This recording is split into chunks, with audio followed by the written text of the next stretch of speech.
this you're not wanted here. Well, we're here to try and stop the Ricketts taking over our club. They've got a bit of a interesting past in terms of some emails that have been leaked and how they run their club in America, the club. So yeah, I don't think they're a correct fit, and we're here to try and stop that as much as possible. To protest against the Ricketts family.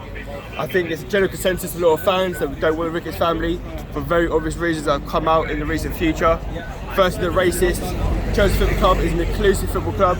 We want fans from all over the world to feel comfortable that they can support Chelsea. That is key. Chelsea is a family, and with the Ricketts in power, we won't feel like a family.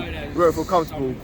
I suppose with what's going on with obviously Chelsea and the new owners coming in, it's important that fans have a say, and it's important that the owners have a good track record, both in terms of how they run the club, but also in terms of how they interact with fans in society. And it's clear that the comments by the Ricketts father and other kind of situations around the leaked emails and everything, that we don't think that they're fit to run the club. An inclusive and club that represents all kind of aspects of Chelsea fans and fan culture. At the moment, I'd say Todd Bowley. Obviously, he tried to buy the club in 2019.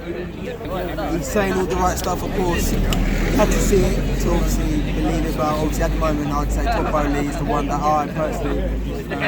Yeah, 100%, I agree. He seems to understand the idea of football. He seems to understand the idea of finances. In this new age, it is about data and stuff like that, so that is encouraging to hear. It's different to what we've had with Roman in terms of splashing the cash. I don't doubt that Ted Bowley would do that, but I believe he'll do it the right way.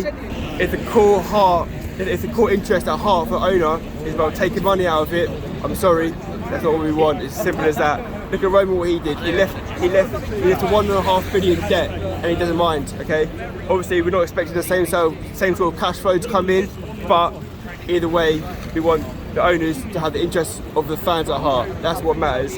Football's for the fans, always for the fans. It's never about the money. It should never be the money.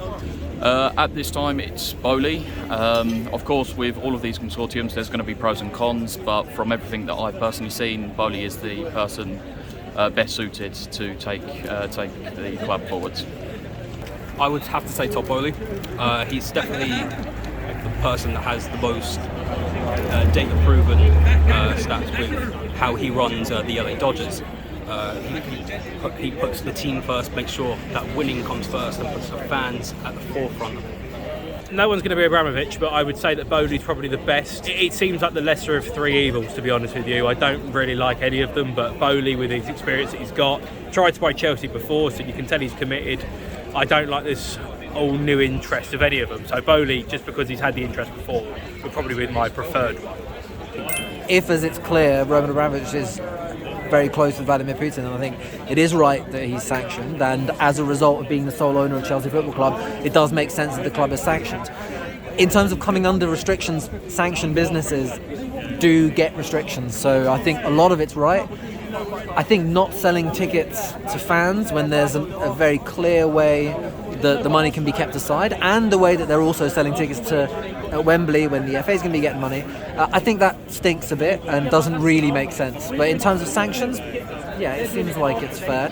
I just think people should be able to go to the stadium to support their team. I'm not against the sanctions on Roman Abramovich. I'm not really going to speak on that, but I would say stopping fans from supporting their team, their club, when they've done nothing wrong, I think it's a bit of a joke, to be honest. And to be fair, I'm glad that we're seeing them sort of change that and change the licence, where now, fans can see that. I think Real Madrid is the first game where fans are able to go again, so that's good to see. But look, the sanctions were made, it is what it is, but when it starts affecting innocent fans like us that have done nothing wrong, that's when I've got a bit of an issue with it. In that aspect, banning ticket sales, no. I think that was very unfair. Of course, we can understand the political situation, and that Roman at the moment can no longer be the owner. We respect that. We respect the Russian ties. Fair enough. But to impose sanctions as harsh as they've done in Chelsea, there's no reason to do so. Sanction Roman, don't sanction the fans. Okay, there's nothing we've done wrong. There's nothing that we deserve to hinder our support, our love for Chelsea Football Club. That's not what it should be about. So yes, I think the FA and the government haven't gone about it in the right way at all. Up to a point. I understand that sanctions had to be put in place against Roman. I fully understand that with what's happening in the world. It is terrible, it is awful, and to bring about peace, if we have to struggle with that, then you know, then that is the price we have to pay. However, as I say, there is a limit. Things like just, you know, closing our shop, not being able to sell tickets for free, especially the specific case that really, you know, made me quite disgusted was when we weren't able to have any more fans attending a memorial service for Peter Bonetti, a club legend. However, it's deemed that because it's a transaction somehow, even though that people will be attending for free, at that point it becomes disgusting. You can't help feel a little bit like it's a bit of a personal attack at that point. But again, going back to the bigger picture, peace needs to be achieved. So, you know, that's the bigger picture.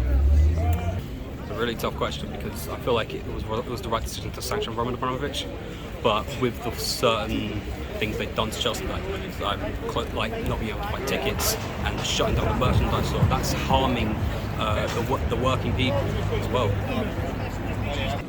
Not really. I mean, I wasn't a big supporter of the Nick Candy bid. I thought Catalina Kim did a pretty good job at bringing some fans on side by going online and saying a lot of things of what people wanted to hear. But we don't really know a lot. We don't know a lot about them. I don't have much of an opinion other than I wasn't really big backing Nick Candy's bid, and but we'll see. We'll see if they end up popping up somewhere else, because there seems to be reports that they might be.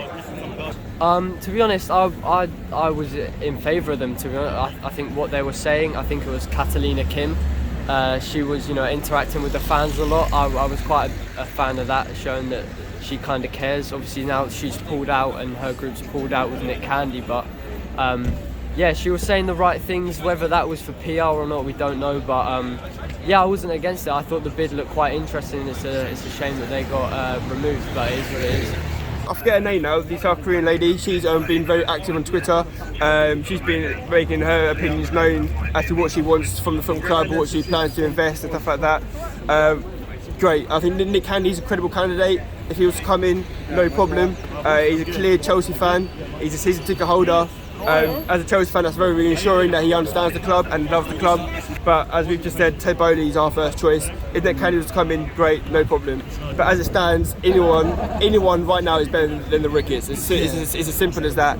No, I know the South Korean market is massive. I know the Asian market is massive and what it could bring in. I know they have a lot of experience in terms of big businesses. I think they're behind Samsung and other big companies like that.